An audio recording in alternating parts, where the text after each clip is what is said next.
All right, Joe, happy Friday. I am going to start with a little article that is, I don't know if you saw this. It came out, I think a few weeks ago, but CNN, Fort Collins, Colorado, the real happiest place on earth. Did you see this? No. Anyways, I posted it and I was just kind of making a joke. I was like, do you think home values go up or down when things like this come out? So Yeah, it's historical roots. You can bounce from one people. Where is that at? CNN came out with this. Okay. So it Huh. was national news. It was all over. I think the article came out beginning of July, but it just kind of I just bring it up because it kind of shows how our little climate, our little microclimate here in northern Colorado is just a little different than around the country in terms of appreciation, how long homes stay on the market, things like that. So Hmm. and I think it's just going to continue to grow, especially with the expansion of Broadcom, and you obviously have CSU and some other big companies. So, anyways, I thought Yeah. that was, Hmm. we've been on a million of those lists, but that was the new one that just came out. Yeah. Right. So, Right. all right, well, we're coming into the fall. Everybody's going back to school, and so this week was, it's going to be interesting to see what rates do over the next coming weeks and months going into the midterm. Inflation numbers, the CPI and the PPI both came in weak this week, lower than expected. So inflation was not as bad as everybody thought. And then this morning we had a really bad retail sales number for July. I think it was down 0.6%. The expectation was to be slightly up. So you're seeing inflation coming down. You're seeing retail sales come down. Some revisions in GDP. So all those things kind of go back to what we've been talking about for years. You know, could lead to a lower 10-year treasury and lower mortgage rates. But the big but is, and today has happened, is the Iran war. Anytime that they go out there and they threaten more attacks, oil spikes, and it just basically kind of, you know, reverses everything that is happening in the local economy in terms of inflation and stuff like that. So Right.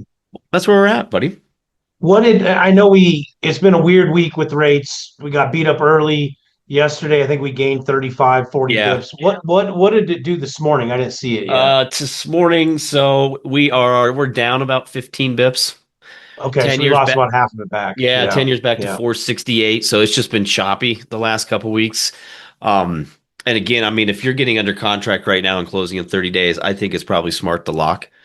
Yeah. You may not Yeah. time it exactly perfect, right? There may be a moment like a week or two that might be better, but you also may get nervous. The rates might go up and you end up locking at a higher rate than when you first got under contract. So Well, and these rates are, I mean, very similar to what they have been the last couple weeks yeah, when I kind of match it up with what I've done the last couple weeks. 3% down, conventional loan, first time home buyer, under 80% of the area median income is 6.375. And if you're under the 100 AMI or a non first time home buyer with good credit, you can get 6.5. A VA loan, nothing down, is at 599. FHA with 3.5 down is at 5.875. I think those have been the exact yeah. same for three I'm straight just showing weeks. the 10-year treasury while you're doing rates, just so people Yep. kind of Yep. see. 15-year fixed purchase with 20% down is at 5.875. Jumbo loan with 20% down is at 6.25. You need good credit, good liquid reserves. If you want an arm, you can get a little bit lower on the rate. Investment purchase with 20% down is at 6.99 or 6.75 with 25% down.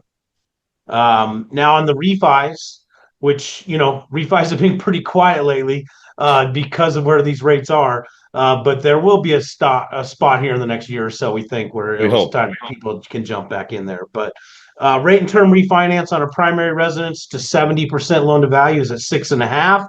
80% is at 6.75. But if you have a HELOC at 9% and you have 30 grand in credit card at 25%, it can make sense and still save you some Which we're money. starting to see some of that. Which it the HELOC and the credit card balances are higher now than they've ever been before. Yep. Rate and term refi on an investment property, 70% loan to value is at 6.75.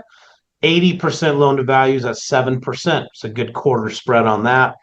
If you want to do cash out, so you're not just paying off the loan and lowering the rate, you're paying off something other than the mortgage, or you're taking cash literally out of the refinance. You go to 70% loan to value, is at 6.625. Go to 80% loan to value, it's at 6.875, and that's on a primary. You do that on an investment, going to 70%, you're at 6.75. They cap you out at 75% on a cash out on an investment, and that's at 7%. At the birthdays. Okay. All right. You got Happy right to the National birthdays. Financial Awareness Day. Happy Financial Awareness Day. Yeah. So, Okay. make sure your money's right. Make sure your money's right. And a couple good, that was the best out of like six of them. Ouch. But a couple good birthdays are always love Halle Berry. Turned 60 today. Wow. Halle Berry is 60. And Steve Martin is 81. I love Steve Martin. You ever The Jerk was one of my Oh, favorite The Jerk movies. is great. He was Three great on Saturday Amigos. Night Live. Oh my There's a lot gosh. of them. There's So so many good ones. yeah, so there's a couple good birthdays today. So Awesome. Awesome. thanks for watching. Have a great weekend. Enjoy I think we're gonna have some decent weather. It's gonna And be maybe yeah, raining. Might be a raining little here. rainy. Yeah. I'll take some rain. All right. We'll see you next week, everybody. Have a good one. Thanks, guys. See ya.